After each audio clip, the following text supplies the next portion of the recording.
भिवंडी की आज जो घटना हुई है, क्या जानकारी अतिशय दुर्दैवी अशा प्रकारची ही घटना आहे। ही इमारत C1 कॅटेगरीची होती।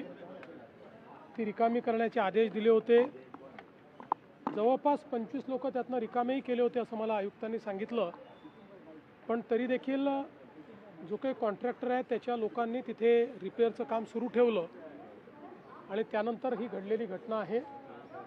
त्यामुळे ज्या लोकांचा मृत्यू झालेला आहे त्यांच्या परिवाराच्या प्रती आमच्या संवेदना आहेत।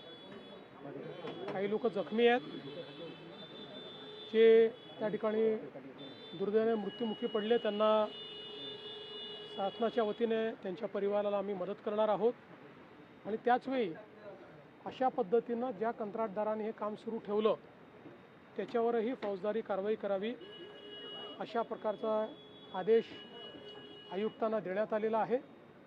आणि अशा पद्धतीनं C1 कॅटेगरीच्या ज्या बिल्डिंग्स आहेत तिथे जे लोक बाहेर निघत नाहीत त्यांना कसं बाहेर काढता येईल याकरता सक्तीचा प्रयत्न करावा असेही निर्देश देण्यात आले।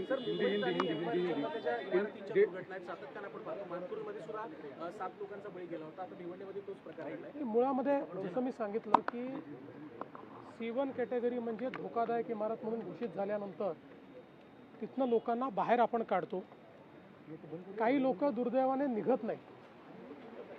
आता आपण मानपूरची जर दुर्घटना बघितली तिथे देखील रिकामी झालेली बिल्डिंग पडली आणि ज्या ठिकाणी पडली ते रिकामं केलं होतं पण त्यातले काही लोक निघालेले नव्हते। त्यामुळे मला असं वाटतं की जीव अत्यंत महत्त्वाचा आहे।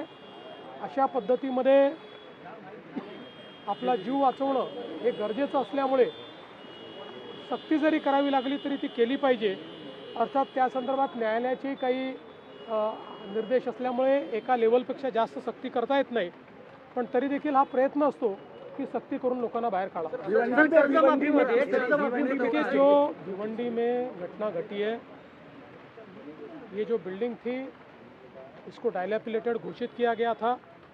25 लोगों को उसमें से बाहर भी निकाला गया था, फिर भी उसके कॉन्ट्रैक्टर ने रिपेयर का काम शुरू रखा। कुछ लोग वहाँ रुके और उसमें ये दुर्घटना हुई है।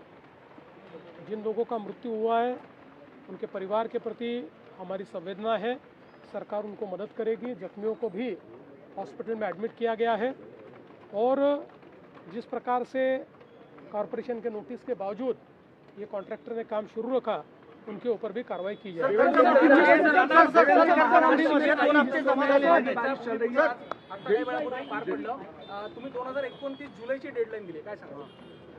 मी SRAला हे सांगितलेलं आहे की त्यांनी 4 वर्षात याचं काम पूर्ण करायचं ठरवलं आहे, पण मी त्यांना डेडलाईन दिली आहे की 3 वर्षामध्ये हे काम त्यांनी पूर्ण केलं पाहिजे।